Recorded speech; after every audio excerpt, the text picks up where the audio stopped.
Hello, good evening, and a very warm welcome to the Hot Seat. In the Hot Seat this evening is that absolutely youthful Member of Parliament, Mr. Harshana Rajakaruna, UNP from the Gampar district. Good evening to you, Mr. Rajakaruna. Good evening. And welcome to the Hot Seat. Thank you. Thank you for inviting. Thank you. And as a young parliamentarian, currently, how do you cope with all these accusations and controversial matters that are hitting the front pages of the newspapers and the main stories of TV stations almost on a daily basis? How do you cope?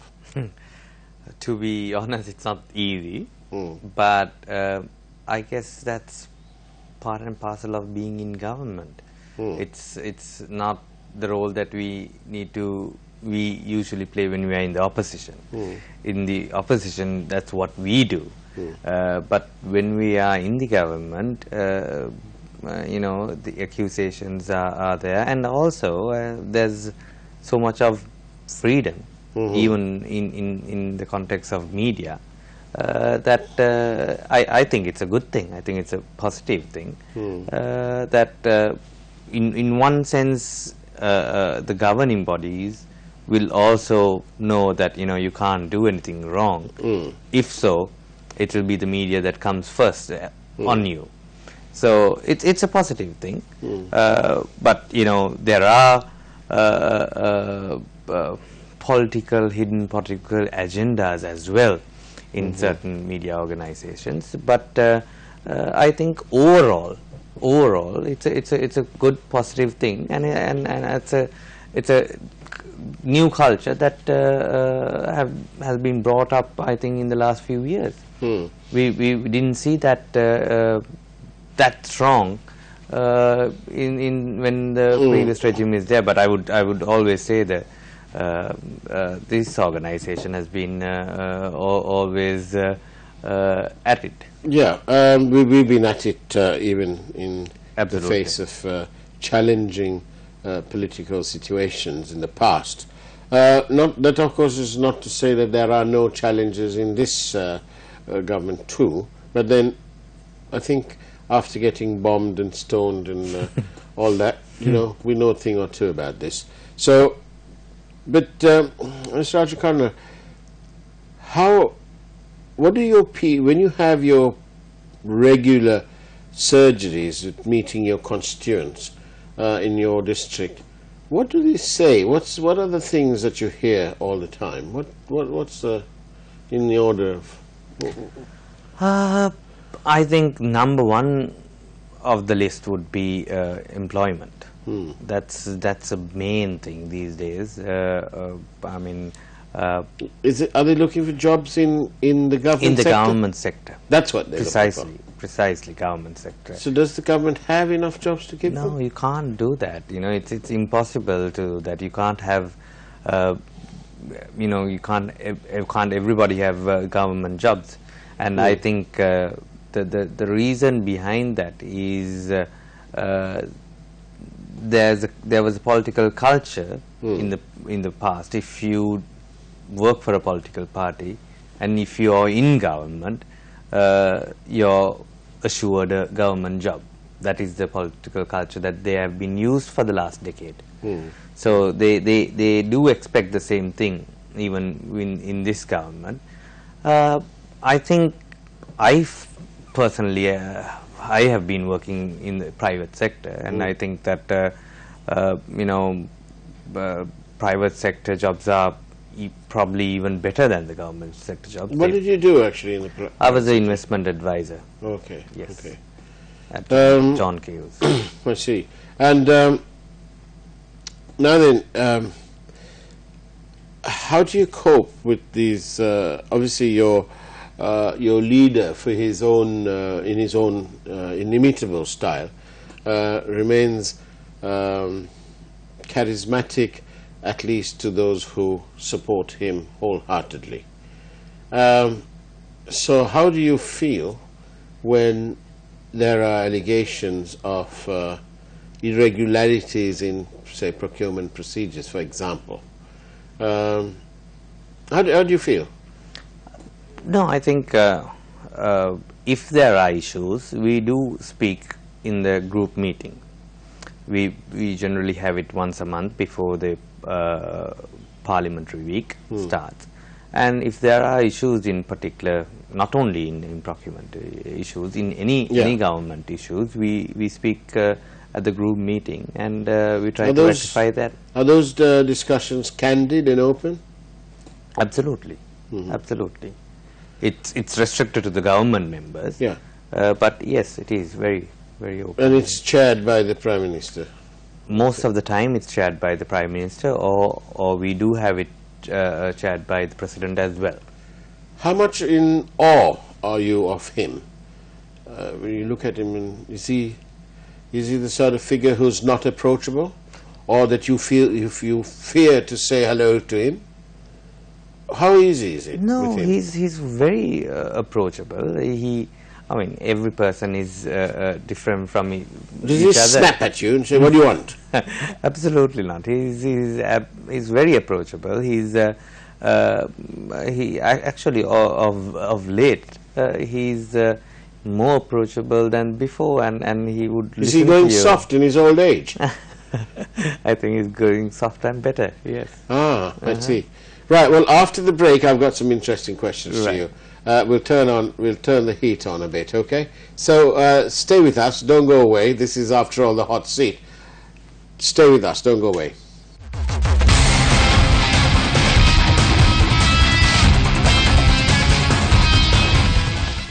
And welcome back to the hot seat. It's Harshanat Rajakarna who's in the hot seat today, and let's see what he's got to say. Mr. Rajakarna, tell me, what do you think your father is doing in his grave? Do you think he is having an absolute fit because his party is into so much of controversy? The bond, the express, the outer circular highway, the central expressway, section 2, section 3, the flyover in Rajagiriya, in so much of controversies going on. Do you think your father is saying, "Let me out of here, let me go and fix this"? I think he's pretty used to it. He has been in the parliament for 33 years and in government for good 20 years as well. Right. So I'm sure he would have faced this over and over. Okay. So, but it's a serious matter, especially when this, your government, your party, the lead partners in this so-called good governance government. It is definitely a serious matter, you say, but I think... it's not only what I say, Mr. Rajkarna. We have, if we go through it, we've had a series of... For example, the bond issue. I would say that, it doesn't matter who's right, who's wrong, as long as the proper investigation is done. Correct. And whoever is at fault, if there are people who are at fault, they should be brought to books without a doubt. No doubt in that. So at least I'm happy that the investigations are going on. I don't think that we would have seen anything close to this if the previous regime was there. Not a cabinet minister, I mean a local council member or a supporter of a local council member. They were able to do whatever they wanted. Do you think your leader, who is the 4th time round Prime Minister of Sri Lanka, which is an absolute record anyway, do you think he's aware of all these things? No, I mean... do you think that, he finds himself, oh no, not another headache, now I'll have to defend you now, and, it keeps going on? Or do you think he knows everything, and he says, "Oh, right, don't worry, I'll take care of you"? No, I don't think he's that sort of a person where MR was, who would, you could do anything, whatever you wanted, and go to him. Is he the type who says, "Look, I want this done because he's supported our party. No. No. I wouldn't say that. I think that he. Or is he the type to say, look, can you give them some consideration? We know them, but have a look at it, just see if they qualify. No, you need to do that. Yeah. I mean, absolutely nothing wrong in that. No, that's nothing wrong. Do you think he uses that rather than for sure, a straightforward, no, give it to them? No, he would never do that. Right. He would never do that. I'm sure there are people who do wrong things, but I don't think he will be defending them. And he would want to have an investigation without a doubt. So. Because that, I'm not going to go on about this bond thing. We've heard enough of this bond, and now that the commission is going on, Yes. we'll let the 3 commissioners get on with it. And by the time we are broadcasting this, various other things would have also happened. So, good news. But, how do you cope now currently in this season of corruption, for want of a better word, is this issue about the Central Expressway, and you have a senior UN peer who's the minister in charge of the highways. So how do you, as a relatively new figure in Parliament, because you've served in the provincial council before, but in Parliament is your first time round? Yes. So how do you cope when you see a senior party man in some sort of turbulence around him? To do with the Central Expressway highway? No, I think the Prime Minister made a special statement regarding this accusations, and according to what he mentioned, we have got 25,000 million less. And yes, you do mention that the estimated engineers' estimate is lower than the even lower than that. Even lower than that. But if you look at most, actually, I think either by design or by omission, nevertheless, the Prime Minister is missing the wood for the trees, because we are not talking about the saving. What we're saying is that it is completely and utterly against the procurement guidelines to ask a winning bidder to form a consortium with the failed and disqualified bidder. So one company has been responsive, the other company is responsive, but they failed on experience and on financial reporting. So they have failed. And to ask this bidder to form a consortium with this bidder, who's failed and disqualified, is a little bit too much to take without a pinch of salt, because this company has demonstrated it has its financial and the work record to qualify, whereas this company, even though it is a good company, doesn't match the qualifications required by the government of Sri Lanka's RDA, for example. So that's the issue. Our issue is, why are you trying to circumvent this minister? Why is he trying to circumvent? As far as I know of what I have heard, it's the Japanese government that is funding this project. And you see, that's the whole problem. It's the Japanese government that has got involved in the two. What it is actually, it's not the government of Japan, because we have in these files here a letter from the Japanese ambassador, who writes to Mr. Ranil Wickremesinghe at his request and confirms the official Japanese position, because he says the official Japanese position is this, and that is, he writes to say that the government of Japan have no reason to take issue with the government of Sri Lanka's legal and lawful tender procedure, including for the Central Expressway Section 3. So a very clear statement from the ambassador of Japan in Sri Lanka. He is the accredited man in town to represent Japan. So any letter coming from him would mean that we can construe or we can infer that he is acting for and on behalf of the government of Japan. However, when you get a consultant to the Japanese government, a consultant, and that consultant writes a letter of reference for one of the contractors, that is then a little bit too much to chew.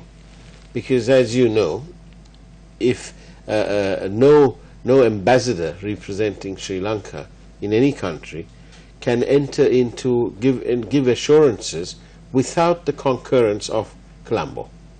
Absolutely. So he would be authorized by his minister, the Foreign Affairs Ministry, to say this or not say this, right? And it's the same in Japan. If the position of the Japanese government was to permit a accommodation of various Japanese companies, irrespective of the tender guidelines or the procurement guidelines, then that would be a different matter. But they've written the opposite. The Japanese government clearly don't want to be part of any controversial matters, and they're stating what a normal democrat would state. So our problem is that the second company, the failed bidder, is now being sent off to meet the winning bidder to see if the two can form a consortium.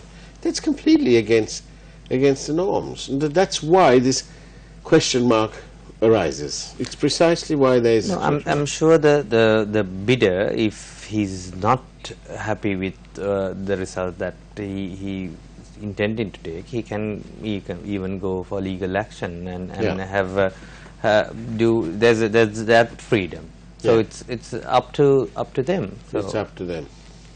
All right. On that note, we'll take a short break. Don't go away. After all, this is the Hot Seat.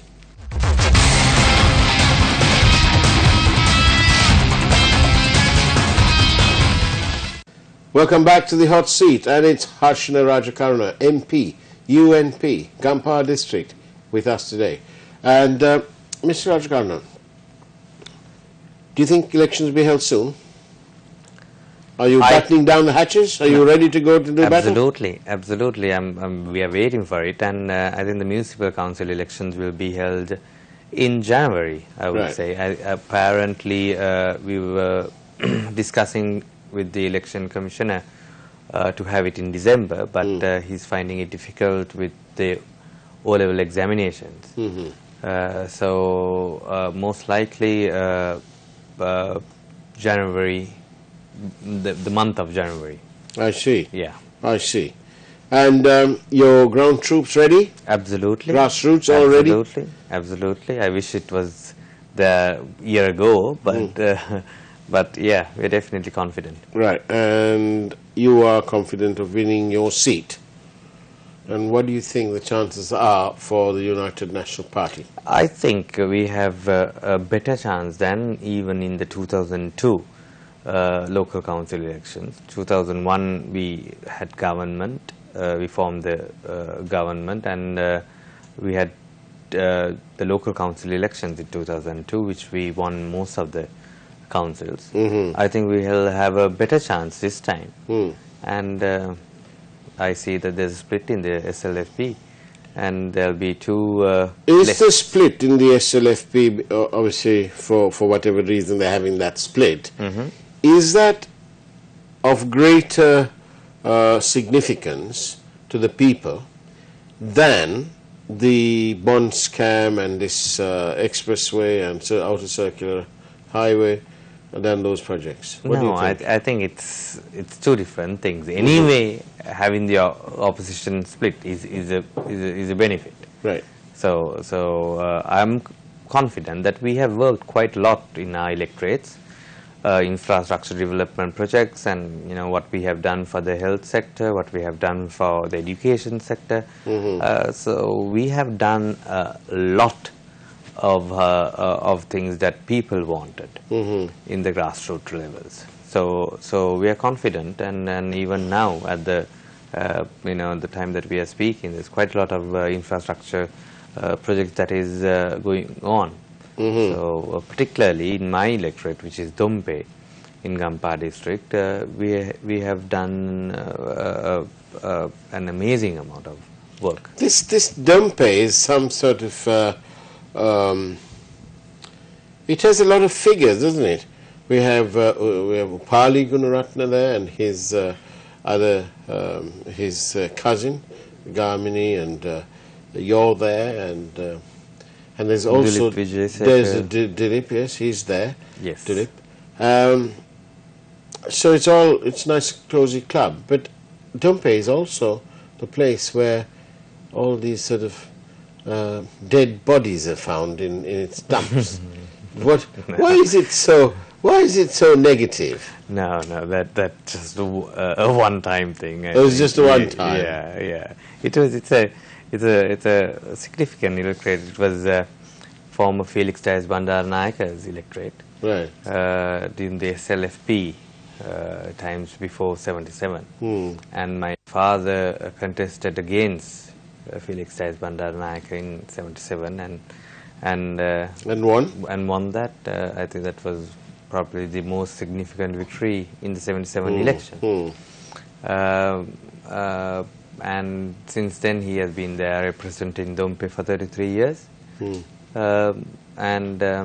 So yeah, there are a few others SLFP members as well. Actually, Anru Bandaranaike was the organizer for in the 80s. Yes, yeah. So yes, it is. It's rather a place full of history. Absolutely. And do you tend to spend enough time back home there? Yes, I'm actually planning to go right now as well. Okay. Do you live there, or do you live in Colombo? I live in few days in Dompe and few days in Colombo. So right. It's. But where do you live in up Colombo? And down. I live in Colombo itself. Okay. Rossbeth Place. Okay. I was going to ask you whether you live near the Parliament, because I was going to ask you what the flooding is like over there. No, I'm not living close to Parliament, but I do go to Parliament, so I take that route. But have you been? Because there was no floods. Yes, I was going to say that's because they returned Water's Edge to what it was originally meant to be. Yes. A place to catch all the water. Yeah. So that it wouldn't then flood the surrounding areas. Yes. And it seems to be working. It has actually didn't flood this time. So that's right. Yeah. And of course, down there in Rajgiri is the other bone of contention, which is the flyover. As we say, watch this space, because we'll bring you some stories about that. Confident? Very. Will we have a president, Wickramasinghe, by 2025? I mean, that is definitely not the plan, because we are planning to abolish the executive presidency. Right. But there is Do you believe that? Bit of a controversy there as well, because apparently the SLFP is not for that, but the UMP is standing by what to abolish. To abolish, as we mentioned in the 2015 election. But however, we'll have to negotiate with the SLFP and come to some sort of an understanding in what we are planning to do. Good. And last and final question. So, do you think that the UNP will completely annihilate the opposition and win this election? I'm very confident that we will be able to win this election in the local council elections. And not only that, on the 20th we'll be bringing the 20th Amendment. And I think that's an important bill where we'll have the elections on one day. I think we had a really bad experience in the previous years, where we had provincial council elections, 2 provinces in 1 month, and in another 3 months' time another 2 provincial council elections, where so much of government resources, so much of waste of money and energy personnel. So I think this is something that people would appreciate, and we are hoping to bring that up. And our plan is to continue this till 2025. So we are pretty confident that we will be able to have a changed country by then. Good luck in that journey. Thank and you. do pop by and tell us all about it. Share your stories. And Absolutely. but do watch out for your seniors. You need to divorce yourself from any involvement there, because you're young and the future is young. Harshal Rajakarna, thank you very much for being in the hot seat. Thank you. Thank you. And that's it from the hot seat this week. See you back here, same time, same place in a fortnight's time. Take care. Good night.